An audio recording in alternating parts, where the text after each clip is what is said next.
উম্মতদেরকে দাওয়াত দিতেছিলেন, উম্মত নাফরমানি করতেছে।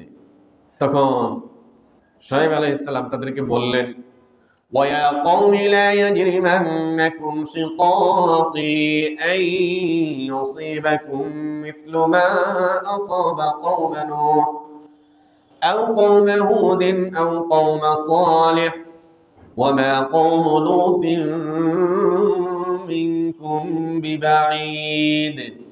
আল্লাহ তাআলা বলেন, আমার নবী শুআয়ব আলাইহিস সালাম উম্মত যখন তিনাকে মানতেছে না, তখন বললেন, ওয়া কওম, হে আমার সম্প্রদায়, লা ইয়াজরিমান্নাকুম শিকাকি আন ইউসিবাকুম মিথলু মা আসাবা কওমা নূহ। আমার কথা না শোনাটা, আমি যে তোমাদেরকে হেদায়েতের দিকে ডাকতেছি, তোমরা তো শুনতেছ না, কিন্তু আমার কথা না শোনাটা তোমাদেরকে তো ওইরকম আযাবের মধ্যে ফেলবে যেরকম আযাব কওমে নূহ পেয়েছিল, যেরকম আযাব কওমে হুদ পেয়েছিল, যেরকম আযাব কওমে সালেহ পেয়েছিল। অর্থাৎ সালেহ আলাইহিস সালাম, নূহ আলাইহিস সালাম, হুদ আলাইহিস সালামের কওমকে যেরকম ভাবে দ্বীনের পথে না আসার কারণে কঠিন শাস্তি দেওয়া হয়েছে, তোমাদেরকেও এরকম শাস্তি দেওয়া হবে। আমি তো সেগুলোই দেখতেছি। ওয়া মা কওমু লূতিন মিনকুম বিবাঈদ। তিনি বলেন, আর লূত আলাইহিস সালামের উম্মতের কথা কি বলবো, তাদেরটা তো তোমাদের সামনেই আযাব আসছে। নূহ আলাইহিস সালামেরটা দেখো নাই, হুদ আলাইহিস সালামেরটা দেখো নাই, সালেহ আলাইহিস সালামেরটা দেখো নাই, এগুলো আগের। কিন্তু লূত আলাইহিস সালামেরটা তো তোমাদের একেবারেই সামনেই, তোমাদের পূর্বপুরুষরাও দেখছে, তোমাদের বংশের লোকেরাও দেখছে। সুতরাং তাদের উপর যে আযাব এসেছিল, তোমাদের উপরও এরকম আযাব আসতে পারে। ওয়াস্তাগফিরু রাব্বাকুম সুম্মা তুবু ইলাইহি। আল্লাহর নবী শুআয়ব আলাইহিস সালাম তাদেরকে বললেন, ওয়াস্তাগফিরু রাব্বাকুম, এখন তোমরা আল্লাহর কাছে ইস্তিগফার করো। কার কাছে? সুম্মা তুবু ইলাইহি, তিনার দিকে ফিরো, মনোনিবেশ করো। ইন্না রাব্বি রাহিমুম ওয়াদুদ, আমার আল্লাহ বড় মেহেরবান, বড় দয়ালু। জিন্দেগিতে যত গুনাহ করো, যদি ইস্তিগফার করো, আল্লাহর দিকে মনোনিবেশ করো, আমার আল্লাহ ক্ষমা করে দেওয়ার জন্য প্রস্তুত। সুবহানাল্লাহ।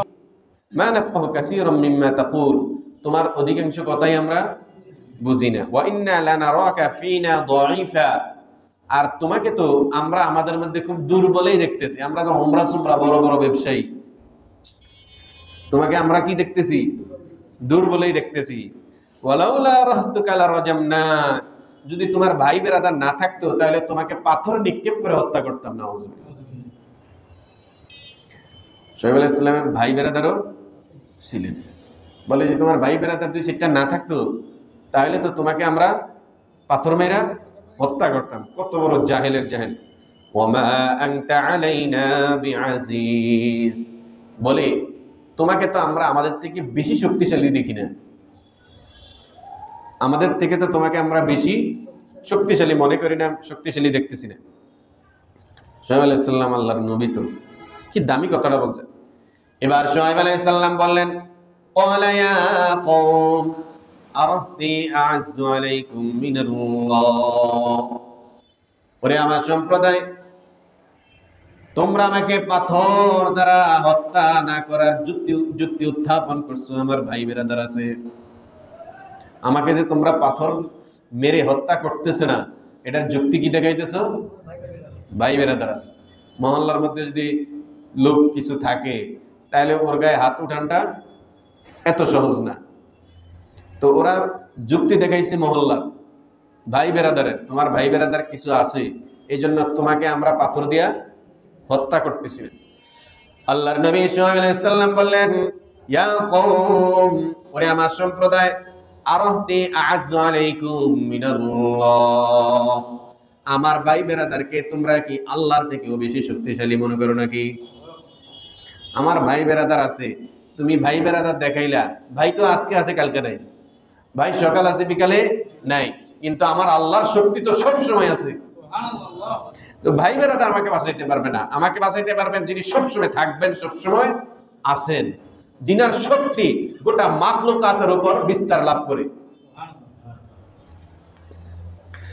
ওয়াত্তাখাতুমুহু ওয়ারাআকুম যিহরিয়া, আল্লাহ শক্তিটারে পিছনে ফলাই দিয়ে আমার ভাইয়ের শক্তি দেখলাম। ইন্না রাব্বি বিমা তা'মালুনা মুহীত, আমার রব তোমরা যা করতেছো সব কিছুকে, তোমাদের কার্যগুলোকে আমার রব একেবারে বেষ্টনী করে রাখছেন। আমার রবকে ফাঁকি দিতে পারবে না। কোরআনুল কারীম যখন নাজিল হয়েছে, দিন ছিল না রাত্র ছিল। ইন্না আনজালনাহু ফি লাইলাতিল কদর, হে নবী এই আসমানি কিতাব সর্বকালের সর্বশ্রেষ্ঠ কিতাব কোরআনুল কারীমকে আমি আপনার উপর নাজিল করছি নবী লাইলাতুল কদরে। কবে? লাইলাতুল কদর। তাহলে যেই একটা রাত্র খায়রুম মিন আলফি শাহর, হাজার মাসের থেকে উত্তম। দিন না রাত্র? রাত্র। আবার সেই রাত্রে প্রিয় বন্ধুগণ, আখেরি পয়গম্বরকে আল্লাহ দাওয়াত করে সপ্তম আসমানে নিয়ে গেলেন। দিনে না রাত্রে? রাত্রে। এই জন্য দিনের থেকে রাত্রে দামে বেশি। রাত্র হলো আসল। আরবিতে রাত্রে আগে আসে আর দিন পরে আসে, এবং বাস্তবতা এটাই। আগে হলো রাত, পরে হলো দিন। আজকে রাত্রে আপনি যদি সাহারি খান, তাহলে আগামীকালকে রোজা রাখবেন নাকি আগামী দিনে খাইবেন?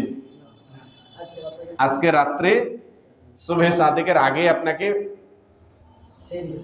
সাহারি খেতে হবে যদি খাইয়া থাকেন, না খাইলেও রোজা হয়। কিন্তু যদি খাওয়ার ইচ্ছে করেন তাহলে এটা আজকে রাত্রে খাবেন আগামীকালকে রোজার জন্য। সুতরাং আগে খেতে হয়। তো রাত্রে আগে না পরে? আগে। দ্বিতীয়ত, দিন এবং রাত্রের মধ্যে প্রধান হলো রাত। দিন এবং রাত্রের মধ্যে আসল হলো কি? রাত। আল্লাহ পাক রব্বুল আলামিন দিন এবং রাত্র, এই যে উভয় সময়টা, গোটা সময়টাকেই আল্লাহ পাক রব্বুল আলামিন যখন সৃষ্টি করছেন তখন এটা ছিল অন্ধকার। কি ছিল? অন্ধকার। তাহলে আল্লাহ যে সৃষ্টি করছেন সময়, এটা কি আলোকিত না অন্ধকার? অন্ধকার। এটা অন্ধকার। পরবর্তীতে আল্লাহ তাআলা এই অন্ধকারকে সূর্য এবং চন্দ্রের মাধ্যমে আলোকিত করছেন। তাহলে ওর মূলে কি? অন্ধকার। মূল হলো অন্ধকার। সেই অন্ধকারের একটা অংশকে আলোকিত করার জন্য আল্লাহ লাইট, টর্চ লাইট মারছেন। সেটার নাম হলো সূর্য আর চাঁদ। তাহলে ওর আসল আর মূল, ওর গোড়া হলো অন্ধকার। সেই অন্ধকারকে আল্লাহ তাআলা পরবর্তীতে অন্ধকারের একটা অংশকে আলোকিত করার জন্য আল্লাহ চন্দ্র সূর্যের আলো দান করছেন। তাহলে সময়ের আসল কি? আলো না অন্ধকার? অন্ধকার। এই জন্য দিনের থেকে রাত্রের দাম বেশি। দিনের থেকে রাত্রের দাম বেশি। হাদিসের মধ্যে আছে আল্লাহ পাক রব্বুল আলামিন রাত্রে প্রথম আসমানের মধ্যে চলে আসেন। আল্লাহ তাআলা কুদরতিভাবে রাত্রে প্রথম আসমানে চলে আসেন। আল্লাহ পাক রব্বুল আলামিন প্রথম আসমানের মধ্যে এসে বান্দা বান্দীকে উদ্দেশ্য করে বলেন, আলা মিন মুস্তাগফিরিন ফাআগফির লাহু, আলা মিন মুস্তারজিকিন ফাআরযিক লাহু, আলা মিন মুবতালিন ফাউআফিয়াহু, আলা কাযা হাত্তা ইয়াতলুআল ফাজর। আমার নবী রাহমাতুল লিল আলামিন বলেন, আল্লাহ পাক রব্বুল আলামিন প্রথম আসমানে এসে মানুষদের দিকে কুদরতি হাত বাড়াইয়া দেন। ও মানুষ, তোমরা কারা বিপদের মধ্যে আছো, আমি আল্লাহর কাছে আশ্রয় চাও, আমি আল্লাহ তোমাদেরকে বিপদ থেকে উদ্ধার করব। ওরে আমার বান্দা বান্দি, রিজিকের কার দরকার? রিজিকের সংকীর্ণতায় কারা ভুগতেছো? আমি আল্লাহর কাছে রিজিক চাও। আমি আল্লাহ কুদরতি ভাবে প্রথম আসমানে চলে আসছি। আমি আল্লাহর কাছে রিজিক তালাশ করো, আমি আল্লাহ তোমাদেরকে রিজিক দিয়া ভরপুর করে দেব।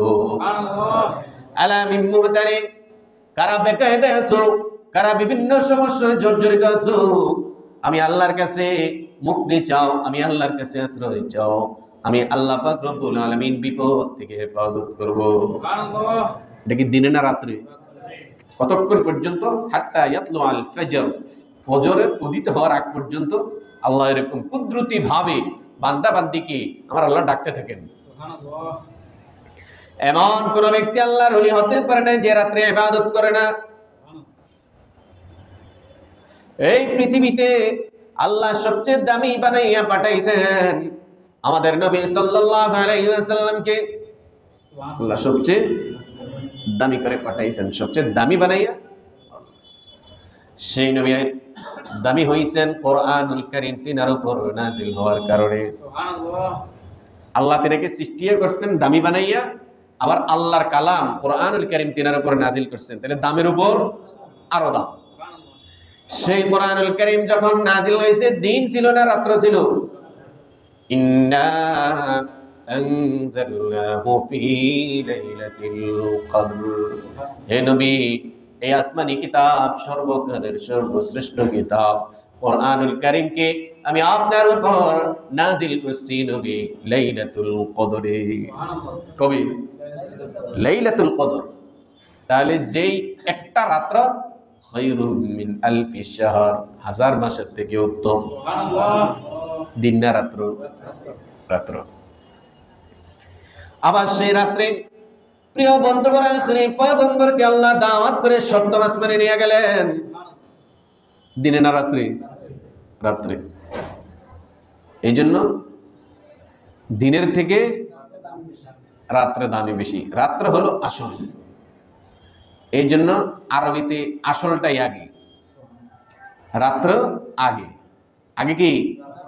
ইংরেজরা আবার মোগল সম্রাট, ওরা ইংরেজি সন বানাইছে, বাংলা সন বানাইছে, আগে দিছে দিন, কিন্তু আগে দিন না, আগে হবে কি? রাত্র, কারণ আসলটা থাকবে আগে। তা আরবিতে আগে রাত চলে আসে। আজকে এখন 26 তারিখ, 27 তারিখ আরম্ভ হয়ে গেছে। 26 তারিখ আরম্ভ হয়ে গেছে আরবি। কালকে সারাদিন কি থাকবে? 26 তারিখ থাকবে। আগামীকালকে যখন সন্ধ্যা আসবে তখন 27 রাত আরম্ভ হয়ে যাবে। ওই 27 রাসূল সাল্লাল্লাহু আলাইহি ওয়াসাল্লামের মেরাজ শৈশরে সংগঠিত হয়েছিল। সুবহানাল্লাহ। মেরাজের কিঞ্চিত আলোচনা আমরা করব, যেহেতু আমাদের আগামীকালকে মেরাজ। তো শুআয়ব আলাইহিস সালাম